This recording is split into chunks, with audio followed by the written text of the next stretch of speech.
పవన్ కళ్యాణ్ మాట్లాడుతున్నాడు, ఆపదలో ఉన్నప్పుడు విపత్తు వచ్చినప్పుడు కొండగట్టుకు మేము 30 కోట్లు ఇచ్చినామని మాట్లాడుతున్నాడు. నేను నిజంగా ఎంత కమిట్మెంట్ లేకపోతే కొండగట్టు ఆంజనేయుడికి నేను 30 కోట్లు టీటీడీ నుంచి చెప్పిస్తాం. మేము ₹1 ఎందుకు మా కూర్చోబెట్టి తెలంగాణ ప్రభుత్వానికి ఇస్తాం? ఆపదలో ఉన్నప్పుడు విపత్తుల్లో ఉన్నప్పుడు టీటీడీ నుంచి 30 కోట్లు ఇప్పించినామంటున్నాడు పవన్ కళ్యాణ్. మరి టీటీడీకి తెలంగాణ ప్రజలు ఎన్ని వేల కోట్లు ఇచ్చుంటారు?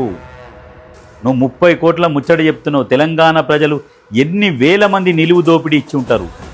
తెలంగాణ ప్రజల సొమ్ము, తెలంగాణ ఆస్తి ఆంధ్రోలు ఎన్ని వేల కోట్లు దోసుకొని ఉంటారు, ఎన్ని లక్షల కోట్లు దోసుకొని ఉంటారు? నాకు తెలిసి దాదాపు నువ్వు 30 కోట్లు ఇచ్చినా అని చెప్పి గప్పాలు జరుచుకుంటున్నావు కదా. ఆంధ్ర వాళ్ళు తెలంగాణకు 30 లక్షల కోట్లు ఇచ్చినా తక్కువనే. అంత దోపిడీ చేసిరు తెలంగాణని. ఇవాళ హైదరాబాదుల నగరం చుట్టూ ఉన్న భూములు 1000 ఎకరాలు మీ ఆంధ్రోలయ్యే. ఎవనయ్య సొమ్మని దోసుకున్నారు? ఇవాళ నువ్వు 30 కోట్లు ఇచ్చి పెద్ద పెద్ద ముచ్చట్లు చెప్తున్నావు. మరి తెలంగాణని 30 లక్షల కోట్ల సంపద దోచుకున్న ఆంధ్రోలు, మరి వాళ్ళ గురించి కూడా మాట్లాడు. నువ్వు ఇచ్చిన ముష్టి 30 కోట్లకు చాలా పెద్దగా చెప్తున్నావు. తప్పది.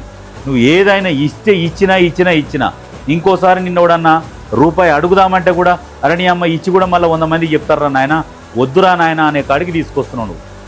తప్పిది. నువ్వు మాట్లాడే విధానము, మాట్లాడే పద్ధతి, భాష అన్నీ మార్చుకోవాలి.